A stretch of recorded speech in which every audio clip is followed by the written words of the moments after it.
Okay, so this is going to be an instructional slash overview video of the Hymer T-Class S685. This is a used vehicle, and we're going to go around the external of the vehicle and then we'll go into the habitation and cab area. This video is to highlight where all the main components are, i.e. your valves for draining and filling up, and obviously anything else we come across in the vehicle. As you can see, this vehicle does come with an awning. I will send a separate link on the email how to set up and use the awning. So first thing, we are going to go around to the passenger side and we'll open the bonnet. So this will give you access to your engine bay. And the reason for showing you this is just in case you need to jump start the vehicle for any reason. So if you open the passenger door, you'll see in the footwell here is the lever to release the bonnet. You pull that down once and that will then release. So as you can see, I have now got access to the bonnet area. Like I said, the main reason is in case you need to jump start this vehicle. So if you do need to jump start the vehicle for any reason, your positive terminal point is this red cap here. You just push that in, and then your negative point is just down here. Just try to show it. There we go. Just on this nipple here, that is going to be your negative terminal point. Obviously, we've got your screen wash fill here, and also under here we have got your AdBlue fill, which is under the engine bay too. So now we're going to carry on around the external of the vehicle. We'll start on the passenger side and then work our way internal. Just before we do start, this vehicle is in the middle of PDI and has yet not been valeted. So if you do see any obviously dirt, it will get cleaned up on valet. So we'll carry on around on the passenger side. First thing I'm going to show you is if you need to fill up with diesel, you need to open the passenger door and then that will give you access to the diesel cap here. This is locked and secured by the passenger door. So while we are at the passenger door, I'll show you how the blackout blinds work on the door and driver's door. They're exactly the same. You just need to pinch this tab here and then slide them across, and they will meet at the end on a magnetic strip. Just need to be careful with these, gentle, because they are delicate and they are expensive. Same on the front windscreen. On each side, you just pinch these tabs and then they will meet in the middle. There's a magnetic strip. They will meet in the middle on a magnetic strip. Also, to swivel the driver or passenger seat. So this handle here is going to release the seat to move forward and backwards, and then the handle in the middle, which is just pulled to one side, that releases the mechanism, so then the seats do swivel.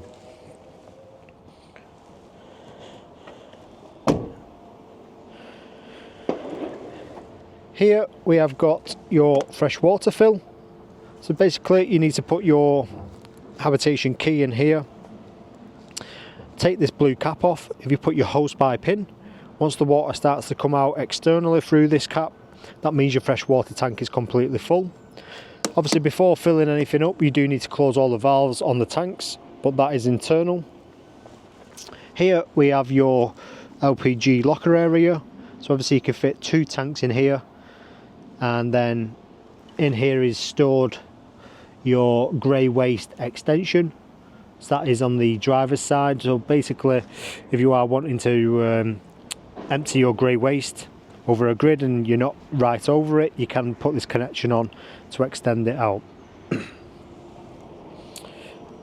Next we have your toilet cassette. To release your toilet cassette, you just need to lift this orange tab up, lift it up and then pull the cassette towards you, and that will then let you let you get the cassette out. Once you've got the cassette out to either empty or clean, to empty it you just need to twist this orange nozzle outwards, take this grey cap off, and then when you tilt up the cassette to pour out, if you put your thumb on this button at the top, and hold the button in. That lets air into the top of the cassette so all the fluids flow out evenly. Also, you can open this blade here to clean internally if needed. To put your cassette back into place, all you need to do is align it, push it in, and you just need to make sure that this orange tab is securely down fastened, so then your toilet cassette is not going to move.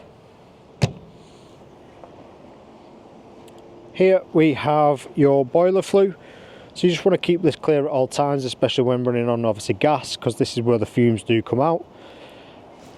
And below the rear axle on the passenger side, I did say it was on the driver's side, but it is on the passenger side, is obviously your grey waste release here. So you can connect onto this grey pipe here with that extension what is in the gas locker, like I said, in case you're not right directly over the grid. So in this locker here, next to the boiler flue, is going to be your boiler. But the reason you need access in here is because we've got two drain valves. This blue one here, which is on a knob, and just twist it. Basically, you need to open this when you're draining all the vehicle. This is going to drain all the pipe work on your motorhome on the hot side. And then this black valve here, this is called a frost protect valve, and basically this valve is protecting your boiler, but also this is where you drain, use this valve to drain all the water out of the boiler. So basically this valve does trigger at 3 degrees or less, so if the valve detects that it's 3 degrees, it's cold, it will trigger. Basically that is protecting your boiler, because your boiler holds around 10 litres of your water. But also this valve is where you will drain the water out as well from your boiler. To close this valve, you just need to twist this diamond thing on top, the button, and then this button down here, you need to push this in, and that is now pushed in. So basically what that means is this valve is completely shut, so basically water won't pour straight out of the vehicle when you're trying to prime or use your taps. If that button doesn't push in, the valve is potentially still open at top. And to trigger the valve to drain the boiler, you just need to twist it, and obviously this button down here is now popped out. You have got some stickers down there just to explain obviously what these valves are doing again. In here we have your garage area. You have got some light switches in the garage, so you need to turn these off and on with the switch here. But if you have got your control panel on, obviously, and you've left these lights on, they will stay on. But behind this board here is just where the boiler is.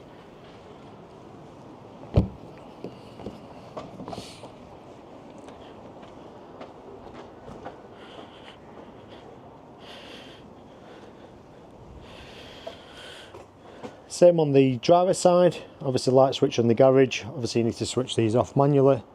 Like I said, because if you've left the control panel on, they will be draining your leisure battery. We've got shower,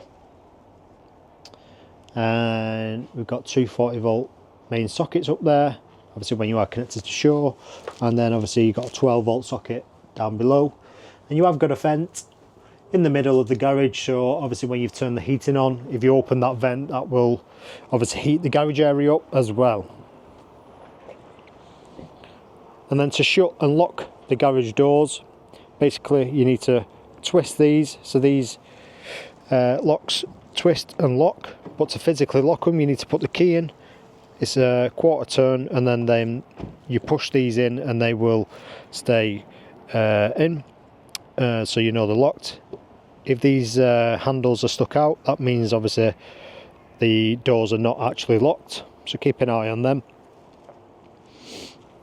Here we have got your mains hookup connection. So this is where you connect when you are at campsite.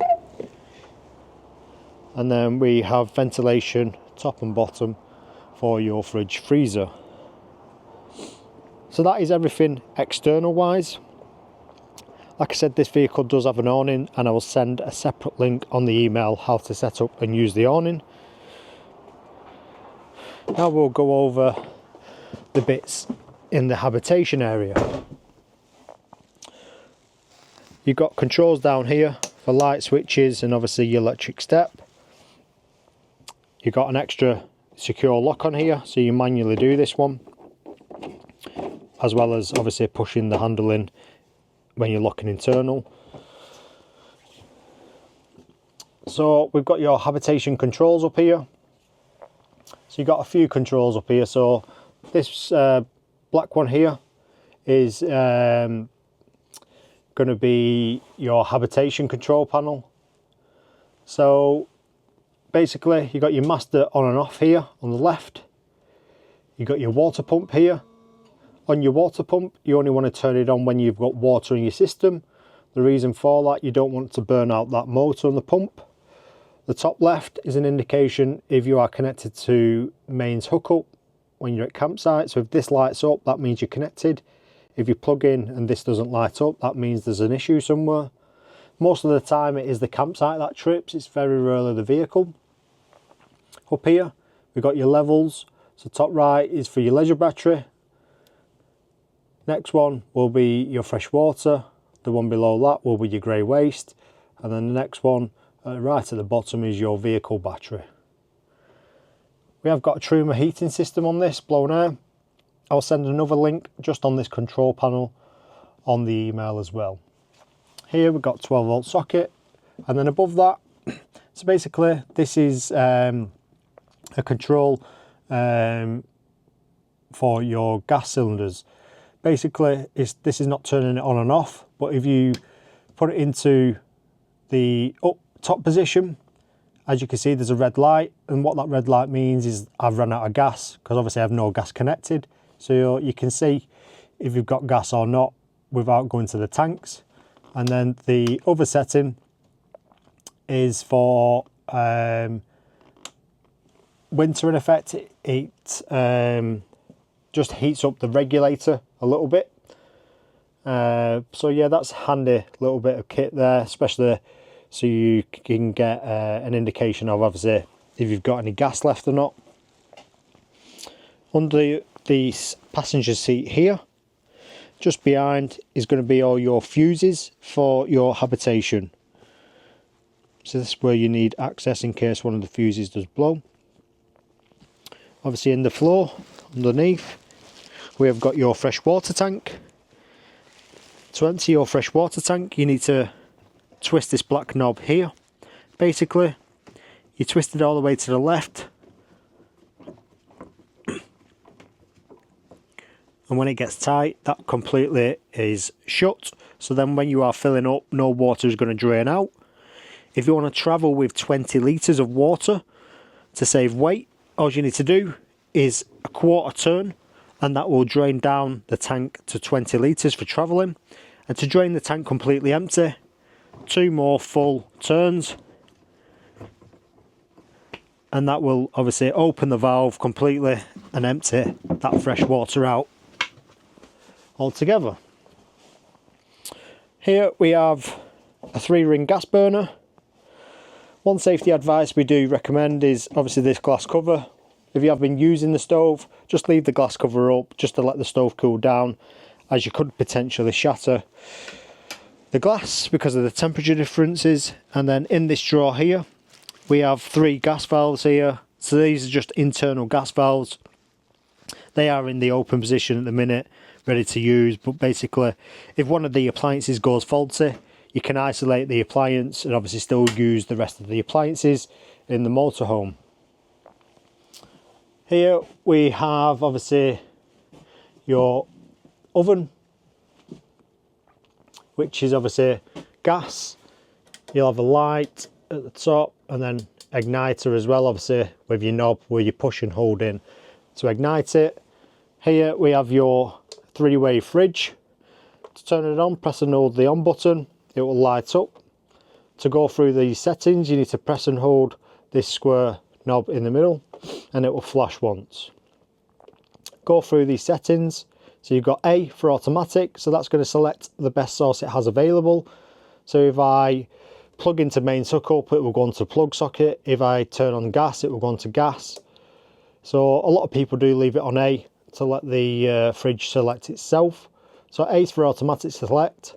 Next one is mains hookup, so when I'm plugged in at campsite. Next one, the battery symbol, is when the engine's on. So that's the engine's given a charge to the leisure battery, and then the leisure battery is obviously being topped up from the engine. And then obviously the last one you can see is gas. So you can manually select these yourself, or if you, like I say, if you leave it on A, it will select automatically for you. So what you do is, once the source is selected, your next one is your temperature. A lot of people do say halfway is enough on these, but you're going to gauge that obviously depending on how much food you put in the fridge and freezer. And that is practically it with these. To turn it off, just press and hold and it will shut down. A lot of people turn this on an hour before they're setting off on their adventure, just to let everything cool down. If they've got gas already connected, they'll turn gas on, or if you are plugged in at home, then obviously you can turn it on to electric.